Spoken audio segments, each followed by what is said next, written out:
안녕하세요. 스티븐스의 오피스텔 이야기, 허접하지만 알찬 방송 이제 시작하겠습니다. 이번 편에서는 지난번에 예고드린 대로 주택임대사업자 혜택이 많이 줄어들었다고 하는데, 그럼 이런 상황에서 계속 임대주택으로 등록해서 가는 게 유리한지, 아니면 미등록으로 가는 게 유리한지, 다른 방법을 찾는 게 유리한지 한번 살펴보겠습니다. 2017년 12월 13일 임대주택 활성화 방안이 발표되면서요, 크게 한 6가지 정도, 이 2개로 쪼개놨습니다만 6가지 정도의 세제 혜택을 줬었어요. 그러다가 너무 많은 혜택을 준다라고 이제 문제가 돼서 같은 18년 9월 13일 날 규제 지역의 다주택자에 한해서 양도세 중과하겠다. 그래서 이때 2주택자 10%, 3주택자 20%, 종부세도 합산하겠다라고 발표를 했습니다. 그래서 축소가 됐어요. 그다음 올해 7.10 대책에서 또 발표가 되면서 양도세 중과 배제에서 중과율을 더 올려버렸습니다. 그래서 2주택자는 기존에 10%였던 걸 20%로, 3주택자는 기존에 20%였던 걸 30%로 올려버렸습니다. 그다음에 종부세도 마찬가지로 이번에는 종부세를 한 인상시켰죠. 상당한 폭으로 인상을 시켰습니다.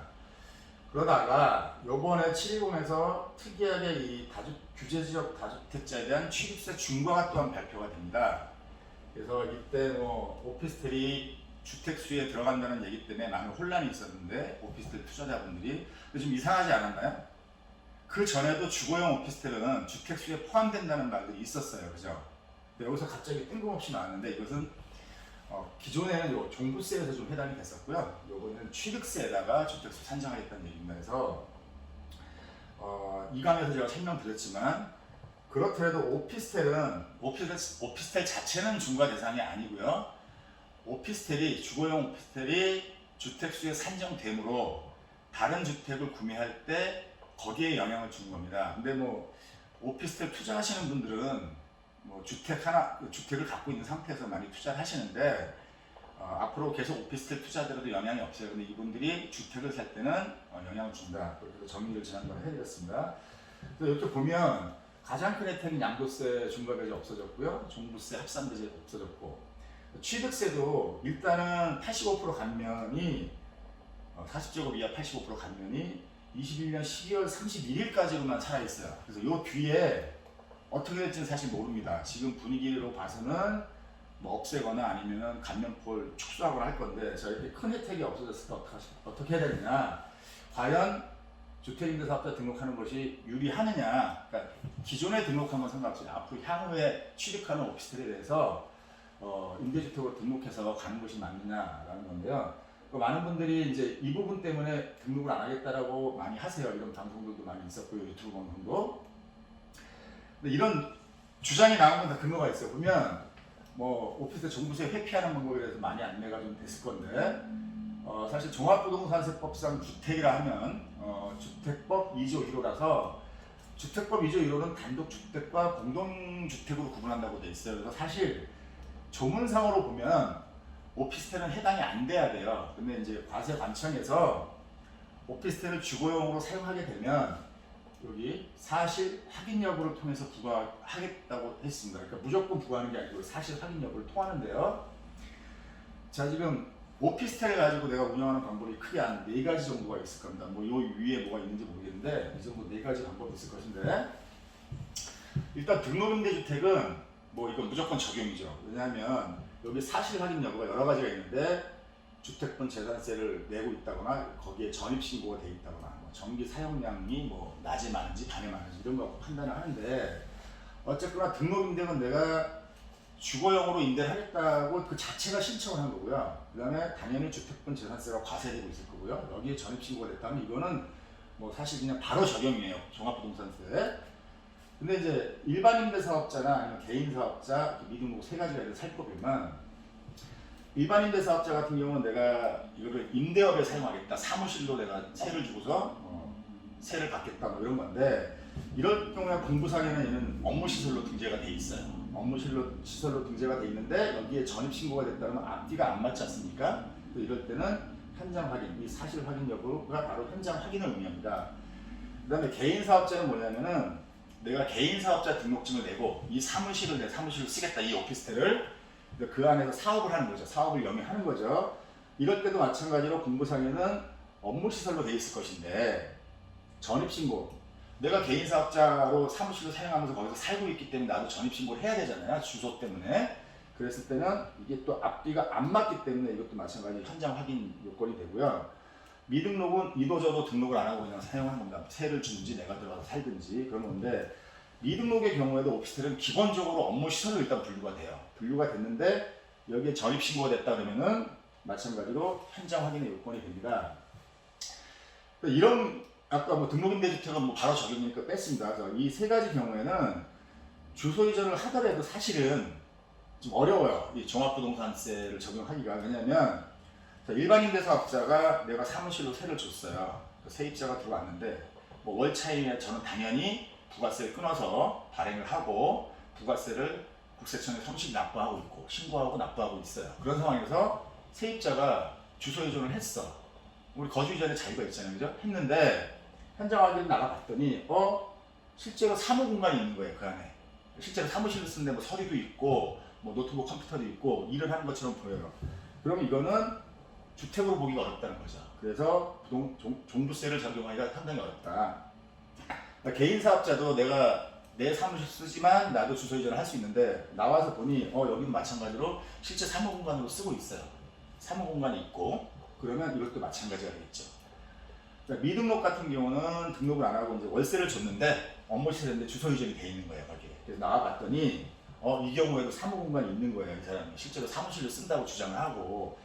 이 경우도 마찬가지로 좀 어렵긴 한데 요 앞에 두 가지하고는 약간 다릅니다. 왜냐하면 일반 임대사업자나 개인사업자는 사업자 등록증이라는 근거 서류가 있죠. 그래서 그 사업자 등록증에 맞게 내가 월세를 놨다 아니면 나는 사용을 했다라고 주장할 수가 있는데, 미등록은 그런 부분이 없기 때문에 조금 요거는 논란의 소지가 있습니다. 어쨌거나 이게 지금 2014년에 한국지방세연구원에서 발간한 그 정책 그 보고서인데요. 여기도 보면 주거용 오피스텔의 이용 현황 판단 기준이 불분명하다라고 나와 있습니다. 그래서 재산세 운영 실무 지침에는 뭐 주민등록이 돼 있는지 사업자 등록이 돼 있는지 아니면 취약 여부, 거기에 거주하는 사람이 뭐 미취학 아동이 있다거나 뭐 그런 경우 수도, 전기, 가스 사용량 등을 통해서 확인한다고 돼 있는데, 어쨌거나 이용 현황을 판정하도록 규정하고 있는데 그러나 업무 시설 등과 여기 가로치고 사업자 등록 있죠. 업무 시설 등과 병행되어 있는 경우에는 소유자의 희망대로 적용하는 추세라고 돼 있었어요. 그러니까 이렇게 적용을 했다는 얘기죠, 여태까지. 그래서 이 보고서에는 이거를 개선해야 된다는 내용이 있는데 어떻게 개선했다는 내용을 제가 찾지 못했어요. 그래서 이런 것들을 근거로 해서 주택임대로 등록 안 하고 다른 방법을 써서 종부세를 회피할 수 있다라고 뭐 솔직히 가능해 보입니다. 지금 보면은 오피스텔이 있는데 얘는 태생은 업무용으로 태생하죠. 그 다음에 주거용으로 썼을 때 어떻게 이걸 전환하느냐인데 1번은 소유자의 신청이에요. 소유자의 신청. 이거 업무용으로 되어 있는 거 처음에는 안 바꿔줬었어요. 자, 왜냐면 재산세는 지방세예요. 근데 얘 재산세가 훨씬 높습니다. 주거용으로 썼을 때보다. 근데 어쨌거나 지금 주택임대사업자 등록이라는 그 소유자의 신청으로 인해서 해주는 경우가 있고요. 그 다음에 재산세 운영 실무지침에서 여러 가지 사항을 판정해서 하는데 최초에는 그 업무용이 지방세가 셌기 때문에 지자체에서 좀 이거를 잘 안 바꿔주는 추세였었지만 종부세라든가 양도세 중과가 막 터지면서 업무용이 좀 유리한 측면이 있다 보니까 이번에는 지자체장이 직권으로 주거용으로 판정을 할 수 있는 그런 지침을 뒀어요. 그래서 두 가지 방법으로 업무용을 주거용으로 전환합니다. 근데 주거용으로 쓰고 있는 오피스텔을 다시 내가 업무용으로 하겠다 할 때는 이때는 지자체장이 직권으로 할 수는 없고요. 소유자의 신청으로 그렇게 해서 이루어진다고 보시면 됩니다. 자, 이렇게 빠져나가는 것이 유리하냐? 항상 동전의 양면이 있듯이 유리한 게 있으면 불리한 게 있어요. 자, 처음에 그 사업자, 개인 사업자로 간다거나 또 일반인들 사업자로 가서 사무실을 용도로 이제 이거를 사용하거나 세를 줄 때 기장을 하게 되면 감가상각이라는 문제가 생겨요. 제가 예를 들어서 2억 원에 취득한 오피스텔을 갖고 여기는 이제 가격이고요, 여기는 시간의 흐름. 그래서 보시면 취득가 2억 원짜리가 매년, 제가 지난번에도 말씀드렸듯이 서울은 매년 한 2% 정도는 매매가가 상승을 합니다. 뭐 지방은 좀 빠지는 경우가 있는데 그래서 매년 2% 상승한다고 잡고, 감가상각은 2억 원이니까 이게 뭐 기계장비 같은 거 5년, 10년으로도 떨구는데 이게 콘크리트 건축물이기 때문에 한 20년 잡았어요 제가 임의로. 그랬을 때 2억 원이면 20년 1년에 1,000만 원씩 이제 상각을 시켜서 20년에 제로를 만드는 거죠. 그러면 한 10년이 경과했다고 가정을 해보는 거예요. 그러면 이때 매년 2%씩 상승한 가격은 시가는 한 2억 4천 정도의 형성이 돼 있을 거예요. 이 정도 계산하기 편하게 했습니다. 북미로 막 하면 더 되는데 그냥 계산하기 편하게 했습니다. 그리고 감가상각이 10년이 지나게 되면 얘는 장부상에는 1억 원짜리가 돼 있을 거예요. 그죠? 1,000만 원씩 10년 동안 뺐기 때문에.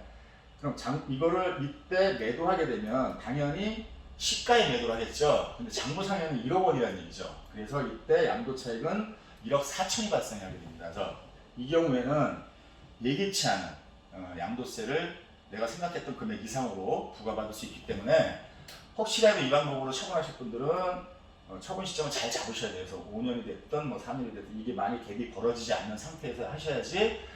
물론 종부세 중과는 안 됩니다만은 양도세 중과는 안 됩니다만은 양도세 자체가 많이 나올 수가 있으니까요. 좀 주의하셔야 되고요.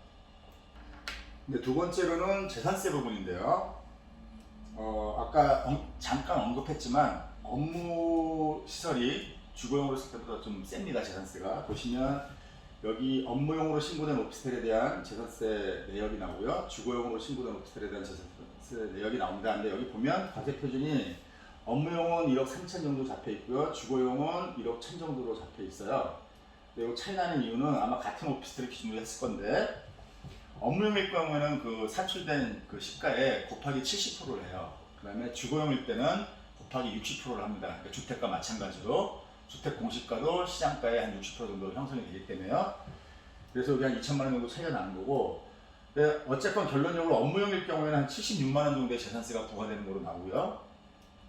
주거용일 경우에는 한 37만 원 정도, 그러니까 절반 차이가 나죠. 근데 여기서 이 주거용을 만약에 또 주택임대사업자로 등록했다면 요 재산세 13만 5천 원 부분이 85%가 감면되기 때문에 거의 10만 원 이상 더 벌어집니다만 50만 원 이상 차이가 나게 되기 때문에 이 부분도 종부세와 관련해서 빠져나갈지 말지 할 때, 주택임대사업자를 빠져나갈지 말지 할 때 고려 대상으로 삼으셔야 돼요.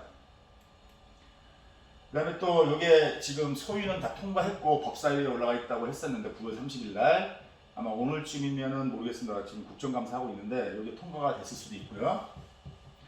이제 주택연금은 뭔지 아실 겁니다. 내 주택을 노후에 내 주택을 그 영모기지론이죠. 은행에 맡기고 매달 얼마씩 받으면서 주택 가격이 제로가 될 때까지 이렇게 이제 노후에 쓰는 건데요. 아파트만 됐었어요. 기존에 아파트만 됐었는데 오피스텔도 이제부터는 적용하겠다라고 이제 발표가 난 거예요. 어떻게 보면 오피스텔 투자자로서는 상당한 매력이죠. 내가 한 10년 정도, 20년 정도 세를 주다가 월세 수입을 받다가 나중에는 노후에 내가 이거를 대상으로 은행에다 맡겨놓고 주택연금을 수령한다 그러면 상당히 매력적인 거기 때문에, 근데 이거는 주거용일 때 가능한 거죠. 주거용. 업무용일 때는 이게 안 돼요. 그렇기 때문에 이 부분도 고려 요소로 좀 삼으셔야 된다라고 좀 판단합니다. 근데 결론적으로 임대주택으로 등록할지 말지에 대해서는 내 투자 목표에 따라서 결정하시면 될 것 같아요. 그래서 내가 단기 차익을 목표로 투자를 했다 그러면은 제가 볼 때는 요것만 보시면 돼요. 취득세 감면 조치가 살아있냐 안 살아있냐. 근데 이거 같은 경우는 혜택이 제일 크긴 한데 뭐 살아있다고 해서 앞으로 등록하게 되면 뭐 10년 동안 가기 때문에 사실 단기 차익 목표하고 좀 안 맞긴 해요. 뭐 중간에 주택임대사업자한테 팔 수는 있죠. 근데 이 경우에는 취득세 감면이 없어졌다라고 하면, 없어지거나 대폭 축소됐다고 하면 굳이 가실 필요 없다. 왜냐하면 매도할 때 좀 더 자유롭게 매도하셔야 되는데 그게 유리하지 않을까 싶습니다. 제 생각에는. 근데 이제 장기 임대 수입을 목표로 해서 투자하시는 분, 월세를 목적으로 하시는 분들 같은 경우는 아직까지 이 장기 보유 특별공제가 살아있지 않습니까? 그래서 일반 주택을 10년 보유하고 내가 팔았을 때는 장특공이 20에서 30%밖에 안 돼요 지금. 근데 어쨌거나 등록임대주택은 10년 임대하고 팔았을 때 70%를 적용해주고 뭐 8년일 때 50% 이게 되게 큽니다. 이 부분 때문에라도 하시는 게 좋고요. 그 다음에 뭐 당연히 뭐 이 오피스텔이 내 재산 주택수에 산정됨으로써 기존에 있던 주택과 합쳐져서 종부세가 적용이 되는지 좀 확인해야 되고요. 적용이 된다고 하더라도 아까 같은 그런 뭐 재산세 감면폭 이런 것들 다 감안하셔서 그 금액이 어디가 더 클지 좀 보셔서 결정하셔야 될 것 같아요. 그래서 저는 단기 차익은 조금 뭐 등록 굳이 할 필요 있냐라는 입장이고요. 장기로 가실 분들은 그래도 등록하시는 게 유리하다 이렇게 저는 좀 판단하고 있습니다. 요번에 이제 그 부록인데요. 요건 다 끝났고 내용은 그 등록임대주택 그 추가 의무사항 좀 알려드릴게요. 저희 다 등록하셨을 거니까 기존 것들은 의무 임대 기간이 이제 10년으로 늘어났다는 거 이거 내년 1월 1일부터 적용이 되고요. 보증보험 의무 가입이 이제 생겼죠. 710 대책에서. 이때는 최초에는 감정평가 금액을 기준으로 한다고 했었어요. 그래서 그 감정평가 금액을 해서 60% 초과하는 보증금액에 대해서 의무 가입하도록 돼 있는데 그래서 뭐 월세 하시는 건 상관없습니다. 근데 적용 시기는 8월 18일로 했는데 이때 이제 불만이 터져 나왔죠. 오피스텔은 아니 감정평가 금액은 그래도 한 2, 30만 원 아니면 3, 40만 원 이렇게 나올 텐데 제가 한 그때 1억 5천짜리 정도, 1억 6천짜리 정도를 했을 때 보증금을 한번 산출해 봤더니 한 5만 7천 원 정도 나왔어요. 근데 보증금 5만 7천 원인데 이거 감정평가 비용이 3, 40만 원 들어가면 말이 안 되기 때문에 불만이 많았고 그래서 정부에서 이거는 주택은 주택 공시가를 기준으로 하고요. 주택 외의 건축물은 국세청장의 고시가를 적용한다고 했어요. 그래서 요거는 12월 10일부터 적용하겠다고 밝혀요. 그래서 홈택스에 가면 공지가 된다고 하는데 아직까지는 제가 가봤더니 공지가 안 되고 있습니다. 그래서 아마 이때쯤 되면은 그게 우리가 눈으로 찾아볼 수 있을 것 같아요. 얘 같은 경우는 12월 10일부터 그래서 8월 18일부터 12월 9일까지 적용받는 분들은 감정평가 하셔야 돼요. 뭐 어쩔 수 없어 방법이 없습니다. 그럼 기존 주택은 어떻게 하냐? 그래서 8월 18일부터 시행이지만 1년을 유예를 주고요. 그래서 21년 8월 18일까지 유예를 주고 이때 이후에 계약을 한다거나 계약 갱신한다거나 또는 임차인이 변경될 경우에는 보증보험 의무 가입을 하셔야 되고요. 이거 어기시게 되면 2년 이하의 징역이나 2천만 원 이하의 벌금에 처해져요. 아주 굉장히 강력합니다. 1번 내용이 여기 이제 과태료 3천만 원인데 얘 같은 경우에 징역형까지 나오고 있기 때문에 이게 잘 신경 쓰셔서 내년에 꼭 이거 잊어먹지 마시고 가입하셔야 됩니다. 부기등기 의미가 또 생기는데요. 그러니까 등기부등본을 떼봤을 때 이 주택은 등록임대주택임을 알 수 있게 하라는 거예요. 그래서 뭐 1번 소유권 홍길동 이렇게 있으면 그 밑에 1-1 뭐 이 주택은 뭐 등록임대주택이며 어쩌고저쩌고 문구가 있습니다. 법으로 정해져 있어요. 그 문구를 등기하라는 거예요. 그래서 적용 시기는 12월 10일부터고요.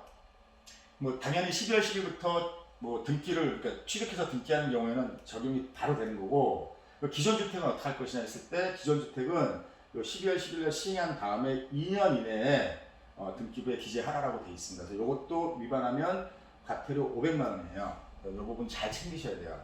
그러면 또 하나가 뭐 선순위 보증금 공제 의무인데 이거는 뭐 다가구 같은 거를 임대주택으로 활용할 때 적용되는 거고 오피스텔처럼 뭐 구분 등기되는 데는 좀 적용이 안 되기 때문에 이 부분을 설명하지 않겠습니다. 자, 이상과 같이 말씀드렸고요. 그러면 이제 취득세는 제가 이 강에서 말씀드렸고 오늘은 뭐 어떻게 보면 종부세에 대한 얘기를 좀 설명드린 거고 그럼 이제 남는 게 양도세 중과예요. 양도세 중과가 처음 언급된 게 이제 913 대책에서 그죠? 2주택자 10%, 뭐 3주택자 20% 그러다 이번에 710에서는 뭐 20% 30% 했는데 이게 지금 아직까지 시장에서 적용이 안 되고 있어요. 왜냐하면 710건은 내년 6월 1일부터 적용입니다. 그렇기 때문에 아직 적용이 안 돼 있고 그럼 913 건데 913 건도 18년 9월 13일 날 이게 발표가 된 거라서 그때 취득해서 그 정권은 해당이 없어요. 그럼 그때 취득해서 벌써 매도가 나오면 거의 없겠죠.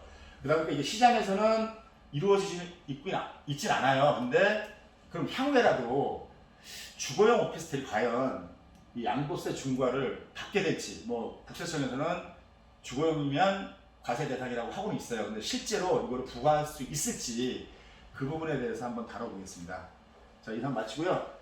네이버 검색창에 하여찬 공인중개사 치시면 팝푸드 에버 공인중개사 사무소 검색이 될 거고요. 거기 들어가시면 상단에 유튜브 영상이라는 코너가 있어요. 거기다가 제가 이거 올려놓을 테니까 그 밑에 댓글로 모르시는 부분 질문해 놓으시면 제가 성실껏 답변 드리겠습니다. 네, 이상 감사합니다.